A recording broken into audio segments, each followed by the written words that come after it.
우리 인생의 죄를 대속하시려고 십자가에 못 박혀 죽으신 예수님께서는 3일 만에 다시 부활하셨습니다. 믿으십니까? 그래서 우리가 이제는 예수만 믿기만 하면 죽어도 다시 살게 될 줄로 믿습니다. 믿습니다? 여러분 예수님의 부활을 믿으십니까? 믿어야죠. 믿어야 우리도 부활할 수 있는 것입니다. 예수님께서는 말씀하셨죠. 나는 부활이요 생명이니 나를 믿는 자는 죽어도 살겠고 무릇 살아서 나를 믿는 자는 영원 죽지 아니하리니 이것을 내가 믿느냐? 예수님 우리에게 질문하시는 거예요. 우리의 부활을 위해 주님이 우리에게 요구하시는 단 하나는 뭐냐? 믿음이라는 것입니다. 그러므로 여러분도 예수의 부활을 믿고 그래서 여러분도 부활할 것을 믿으시기를 주의 이름으로 축복합니다. 예수를 모르는 불신자 알렉산더 대왕도 의심은 죽는 길이요 믿음은 사는 길이라고 했어요. 세상에서도 그렇다는 거예요. 그러나 우리 그리스도인들은 더더욱 이 믿음이 중요한 것입니다. 믿어야 부활의 영광을 누릴 수 있고 믿어야 영원히 살 수 있습니다. 조금이라도 의심하면은 부활과 영생은 누리지 못합니다. 그러므로 예수님은 부활을 의심했던 도마에게 나타나서 말씀하셨습니다. 너는 나를 본 거로 믿느냐? 보지 못하고 믿는 자들은 복되도다. 여러분 경험이 없다 하더라도 믿으시기 바랍니다. 믿으면 하나님의 은혜가 임할 줄로 믿습니다. 그러나 이와 같은 놀라운 은혜를 주시기 위해서 우리 주님은 엄청난 고난을 받으셨다는 사실을 꼭 기억하시기 바랍니다. 고난 없이 부활이 없었습니다. 죽음 없이 부활이 없었습니다. 영광이 없었습니다. 빌라도의 법정에서 정죄를 당하신 주님은 채찍에 맞으셨죠. 채찍에 맞으시면서 피를 흘리셨습니다. 과시간을 쓰시고 머리에서도 피가 흘려졌습니다. 십자가를 지시고 골고다 언덕을 올라가셨습니다. 못 박히심으로 피를 흘리셨습니다. 오후 3시경 9시부터 3시까지 계시다가 운명하셨는데 6시간 동안 십자가에서 버티다가 운명하셨는데 그로부터 2-3시간 후에 로마군이 창으로 예수님의 옆구리를 찔렀더니 물과 피가 쏟아져 나왔습니다. 이것은 예수님이 운명하신 지 이미 상당 기간이 경과했다는 것을 알려주는 일인데요. 저녁 무렵 사내들인 의원으로 예수님을 따르던 아리마대 요셉이 빌라도를 만나서 예수님의 시체를 달라고 하니까 벌써 죽었을까 의심했다고 그랬어요. 그래서 백부장을 불러서 죽은 지가 오래냐 묻고 난 다음에 그렇다는 걸 알고 난 후에 예수님의 시체를 내어다 주었다는 것인데요. 그때 아리마대 요셉은 예수님의 시신을 세마포로 싸서 바위 속 판 그 새 무덤, 지금 가면은 그 골고다 옆에 바로 있어요. 무덤이 맞은편에. 그렇죠?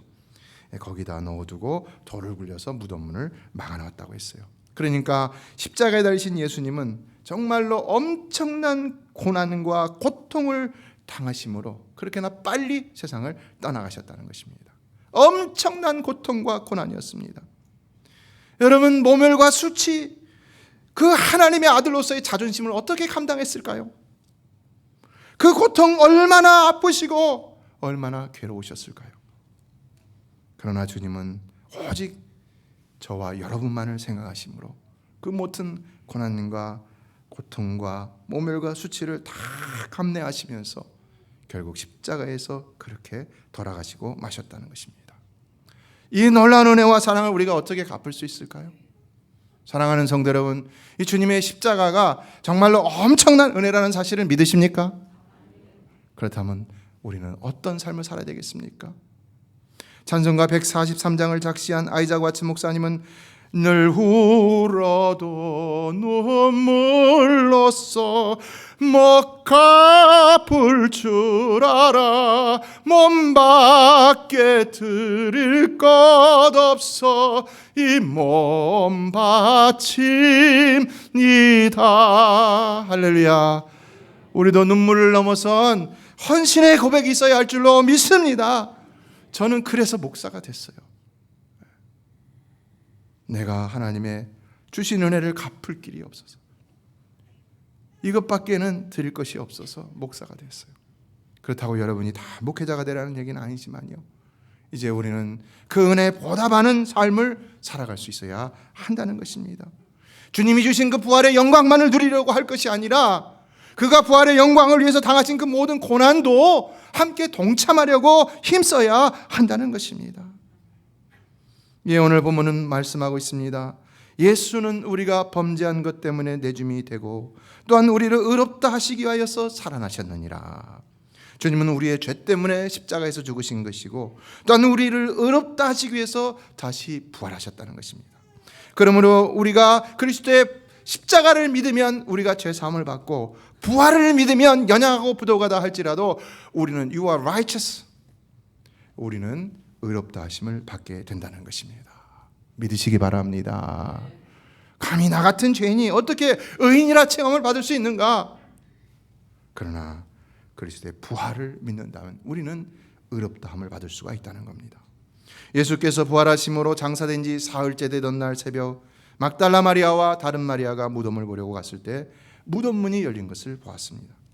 번개 같은 형상으로 눈같이 흰 옷을 입은 주의 천사가 하늘로서 내려와서 돌을 굴러내고 그 위에 앉아 있었는데 그것 때문에 무덤을 지키던 군사들은 무서워서 떨며 도망을 갔고 이때 천사는 여자들에게 말합니다. 너희는 무서워하지 말라. 십자가에 못 박이신 예수를 너희가 찾는 줄을 내가 아노라.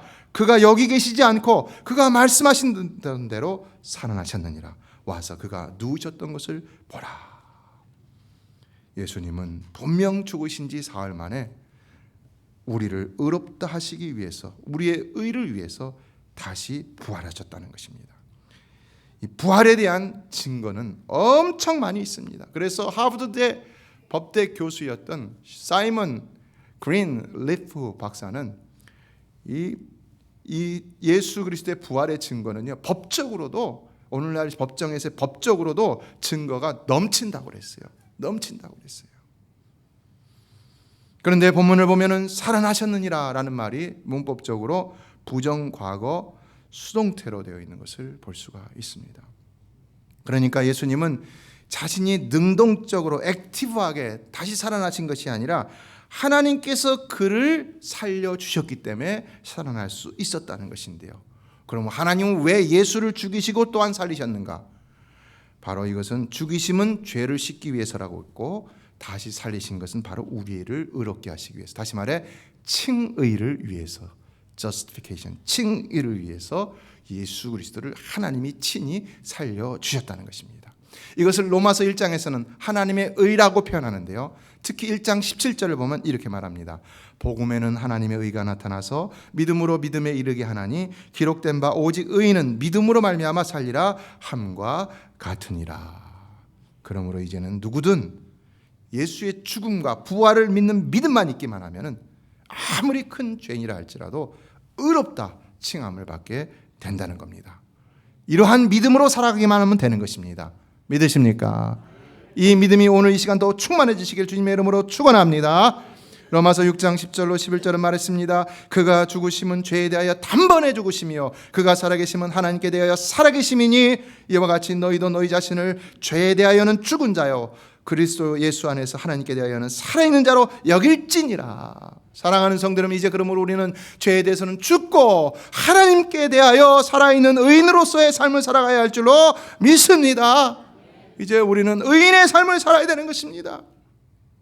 그 귀한 법의 피를 흘려서, 독생자의 피를 흘려서 우리를 의롭게 하셨습니다.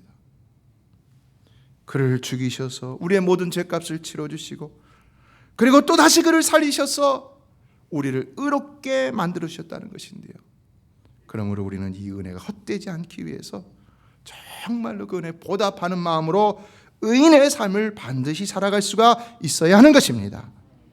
그리스도인다운 삶을 살기 위해서 무척 애를 쓰는 어느 젊은이가 어느 날 꿈을 꿨는데 하나님께서 그를 2개의 방으로 데려갔다고 합니다. 첫 번째 방은 아주 화려했는데 책상에 돈이 많이 있었습니다.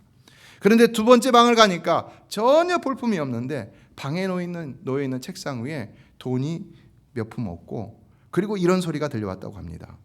지금 당신이 보고 있는 책상 위의 돈은 당신이 지금까지 가난한 사람을 위해서 사용한 돈입니다. 그리고 조금 전에 본 첫 번째 방 책상 위의 돈은 당신이 지금까지 당신을 위해서 사용한 돈입니다. 누구에게 주시는 말씀입니까? 오늘 우리에게 주시는 말씀이지요. 그날 이후 이 젊은이는 돈을 쓸 때마다 지금 이 돈은 나만을 위해 쓰는 돈이 아닌가, 아니면 가난한 사람을 위해서 지금 내가 돈을 쓰고 있는가 심각하게 생각하면서 돈을 썼다고 하는데요, 돈만을 얘기하는 것이 아니죠. 또 가난한 사람만을 돕는 것을 얘기하는 것이 아닌 것이죠. 과연 우리는 그 놀라운 하나님의 은혜로 구원함을 얻고 의인의 삶을 사는 자로서 어떤 삶을 살고 있는가? 아직도 나를 위해 살고 있는가? 아니면 나에게 은혜를 보신 하나님을 위하여서 말씀에 따라서 하나님을 위하고 이웃을 위해서 살아가고 있는가? 하나님 나라를 위해서 살아가고 있는가? 반드시 돌아보지 않으면 안 된다는 것이죠. 성도 여러분, 그러므로 이 부활절을 맞아서 여러분은 다시금 하나님 나라에 대한 헌신의 마음을 불태워 일으켜 세울 수 있게 되기를 주님의 이름으로 축복합니다. 우리는 다시 이 부활의 은혜에 감사함으로 나도 주를 위해 살겠습니다 라는 고백의 삶을 살 수 있어야 하는 것입니다. 단지 부활의 영광에만 참여하려고 해서는 안 되는 겁니다. 고난주간에 우리가 그리스도의 고난에 동참합시다 하면서 고난에 동참하는 것 첫 번째는 예배라고 했는데 예배들을 안 드리세요. 왜 그런지 모르겠어요. 근데 오늘 부활절 보니까 이렇게 많이 나오셨어요. 여러분, 그리스도의 고난에 동참함 없이 부활의 영광에만 참여하려고 하면 주님 뭐라고 하시겠어요? 사람들이 봐도 얄밉다고 하지 않아요? 여러분, 그리스도의 고난에도 참여하실 수 있기를 주님의 이름으로 축원합니다. 그러나 그 고난, 우리가 이제 참여할 고난은 우리의 의를 위해서 참여하는 것이 아니라 우리가 이미 얻은 의에 대한 감사함으로 내가 조금이라도 어떻게 갚을 수 있을까 하는 마음으로 참여해야 하는 것입니다. 그래야 우리가 배은망덕한 성도가 되지 않는 것입니다. 행위로서 의롭게 될 수 있는 사람은 아무도 없습니다. 하지만 예수를 믿는 사람은 누구나 죽음에서 영원한 생명을 얻는 용서받은 의인으로 살아가는 것입니다. 이에 우리는 정말로 행위로서 의롭게 될 수 없는 이 연약한 존재라는 사실과 그럼에도 불구하고 우리에게 놀라운 의로움의 은혜를 주셨다는 이 하나님에 대한 감사하는 마음, 그 놀라운 사실에 대한 감사하는 마음, 이것으로 우리는 죄인이 아닌 의인의 삶을 과연 살아가기를 힘써야 하는 것입니다. 그래서 사도 바울은 고백했던 것이죠. 내가 그리스도와 함께 십자가에 못 박혔나니 그런즉 이제는 내가 사는 것이 아니요 내 안에 그리스도께서 사신 것이라. 이제 내가 육체 가운데 사는 것은 나를 사랑하사 나를 위하여 자기 몸을 버리신 하나님의 아들을 믿는 믿음 안에서 사는 것이라. 이것이 오늘 우리의 고백이 될 수 있기를 주님의 이름으로 축원합니다. 그러므로 이제는 진정 나는 사라지고 그리스도만이 나타나는 삶을 살기를 간절히 소망합니다. 우리가 진짜 그리스도인이라면 Only Jesus, Only Christ, 주님만이 나타나는 삶을 살려고 노력해야 되는 것이지요. 어거스틴이 완숙한 신앙의 경지에 들어가기 전의 이야기인데요. 하루는 꿈속에서 자신이 죽어서 천국 문 앞에 도착을 했는데 천국 문지기가 당신 누굽니까? 아주 모르는 척 하더라는 겁니다. 그래서 나는 truly 크리스찬입니다. 난 진짜 크리스찬입니다. 라고 했더니 천국 문지기가 이렇게 말하다는 것입니다. 당신은 no, 크리스찬이 아닙니다. 왜냐하면 당신의 머리에는 그리스도의 말씀과 교훈으로 가득 차 있지 않습니다. 철학자 킬케러의 사상과 생각으로 가득 차 있습니다. 우리는 그 사람의 머릿속에 들어있는 것이 무엇인지, 생각하는 것이 무엇인지 이걸 가지고 그 사람을 판단합니다. 오늘 여러분의 머리에는, 여러분의 생각에는 무엇이 들어있다고 생각하십니까? 무엇이 가득 차 있다고 생각합니까? 우리는 사상의 종교다원주의가 되어서도 안 되는 것입니다. 한쪽에는 그리스도가 있고 한쪽에는 세상이 있고, 아닙니다. 오직 그리스도로 충만해야 할 줄로 믿습니다. 그래서 어거스틴이 거기서 소스라치게 놀라서 깨어서는 나는 이제 철학을 버리고 그리스도의 말씀으로만 살아가겠다라고 결단을 했다는 것인데요. 오늘도 우리에게는 이런 결단이 필요한 것입니다. 톨스토이도 예수를 믿고 5년 후에 이런 신앙 고백을 남겼습니다. 5년 전 내게 믿음이 생겼다. 나는 예수의 가르침을 믿었다. 나의 모든 생활이 갑작스러운 변화를 일으키게 되었다. 나는 전에 바라던 것을 바라지 않게 되었고 전에 원치 않았던 것을 원하게 되었다. 전에 옳다고 생각하던 일이 그릇된 것이 되고 과거 옳지 않다고 생각했던 일이 옳은 일이 되었다. 나의 생활과 나의 욕망은 완전히 뒤바뀌었다. 선과 악은 서로 그 의미를 바꾸었다. 여러분, 진정 부활하신 예수를 만남으로 여러분의 삶이 변화되었다고 생각하십니까? 아니면 예수를 믿는다고 하는 것 외에 예수 믿기 전과 후의 삶이 달라진 것이 없지는 않습니까? 성도 여러분, 우리는 변화된 삶을 살아야 할 줄로 믿습니다. 진정 달라진 삶을 살아야 하는 것입니다. 둘째, 이제 의롭게 된 우리는 결코 하나님의 은혜로 의롭게 됐다는 사실을 기억하므로 율법주의자와 같이 살아서는 안 되는 겁니다. 우리의 의는요, 율법을 통해서 얻은 의가 아닙니다. 그리고 율법을 통해서 얻을 수 있는 의도 없는 것입니다. 그런데 오늘날은 아직도 이 놀라운 부활로 인한 하나님의 은혜로 의로움을 입고도 율법적인 태도로 살아가는 사람들이 교회 안에 너무나도 많이 있는 것을 볼 수 있습니다. 그래서 항상 무엇이 옳고 그르냐를 따지면서 남을 정죄하고 서로를 갈라놓고 마음을 아프게 하는 것을 볼 수가 있는데, 여러분, 누가 누구를 판단하겠습니까? 판단하는 자는 판단을 받을 것이라고 했어요. 이 말은 무슨 말입니까? 누구나 다 판단을 한다면 다 잘못이 있다는 겁니다. 부족함이 있다는 겁니다. 판단을 하려고 한다면 판단을 받지 못할 사람이 하나도 없다는 겁니다. 예, 오늘 우리는요, 오직 우리가 판단을 받지 아니하고 은혜로서 하나님의 의를 입은 자들이라는 사실을 기억하므로 이와 같이 오늘도 우리는 은혜의 삶을 살아가도록 노력해야 하는 것입니다. 그래야 그리스도의 죽으심과 부활이 헛되지 않은 것입니다. 어느 날 세계적인 설교자 스펄전 목사가 화단을 가꾸고 있었는데 옆집에 강아리 한 마리가 확 와갖고는 화단을 다 망쳐버리고 말았습니다. 그랬더니 아주 꽃을 무척 좋아했던 이 스펄전은 그만 분노를 참지 못하고 강아지를 향해서 막 고함을 치면서 나무 막대기를 집어서 던져버렸다고 합니다.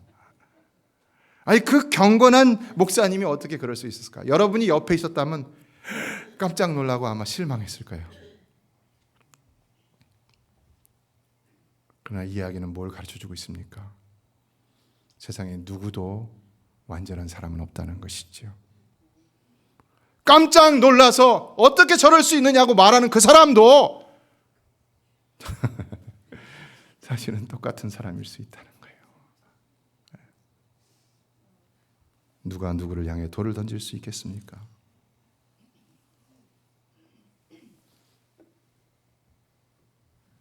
은혜 아니면 설 수 없습니다. 은혜 아니면 예배할 수 없고, 은혜 아니면 찬양할 수 없고, 은혜 아니면 섬길 수 없습니다.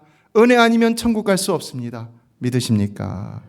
은혜로 살아가시기를 주님의 이름으로 축원합니다.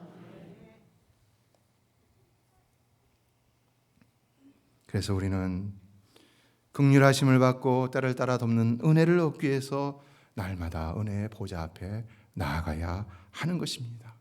그래야 그리스도의 죽으심과 부활을 통해 우리의 죄를 씻어주시고 우리를 의롭게 하신 그 놀라운 하나님의 은혜를 결코 헛되게 하지 않는 그런 삶을 살아갈 수가 있는 것입니다. 말씀을 맺습니다. 불란서의 황제 루이 14세 때의 일이었는데 그는 내가 곧 국가다 라고 외치면서 베르사유 궁전을 완성하고 또 불란서의 권위를 만방에 널리 알리는 많은 업적을 남겼습니다. 그런데 그는 로만 캐톨릭 신자였습니다. 그래서 이 프로테스탄트 신교를 방해하는데 앞장섰습니다. 우리 같은, 특히 이 불란서의 신교는요, 칼빈주의자들, 위그노들이라고 그랬어요. 할 수 있어요. 그들의 신앙의 자유를 인정하지 않았어요. 그래서 막 박해하면서 막 잡아다 놓고 그랬는데 칙령 거역죄로 세오졸프라는 신교도 한 명이 체포가 돼서 파리탑의 감옥에 감금이 됐습니다. 그런데 때마침 부활절이 돼서 루이 14세가 황제의 복장을 갖추고 화찬란한 부활절 행렬을 거느리고는 파리시 가지를 행진하였다는 겁니다. 그랬더니 그 높은 감옥의 탑에 의해서 이 행렬을 바라보던 세오졸프가 갑자기 하늘의 영감을 받아갖고 부활절 찬송을 힘차게 부르기 시작했다는 것인데요. 할렐루야 우리 예수 부활 승천하셨네 세상 사람 찬양하니 천사 화답하도다 구주 예수 부활하사 사망 권세 이겼네 구주 예수 부활하사 사망 권세 이겼네 막 부활 찬송을 부르기 시작했다는 것입니다. 그랬더니 놀라운 일이 벌어졌다는 것인데요. 황제가 갑자기 걸음을 멈추고는 그 찬송을 귀구리어 듣기 시작했다는 겁니다. 그리고는 갑자기 겸손해지기 시작했다는 것인데요.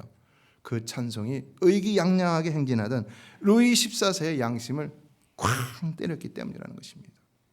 그래서 이제는 하나님 앞에 주님, 내가 잘못했습니다. 주님이 왕이십니다. 이렇게 고백을 하고는요. 그리고는 부활 축제 행렬을 멈추고는 그리고 감옥으로 들어가서 이 찬양을 부른 사람의 손을 잡았다는 겁니다. 그리고 자신의 잘못을 빌고 그를 석방해서 신앙의 자유를 주도록 했다는 것인데요. 오늘 여러분도 이 부활의 찬송, 정말 성령 충만함으로 불러서 여러분의 삶의 모든 문제가 다 떠나가는 귀한 역사가 일어나게 되기를 주님의 이름으로 축원합니다.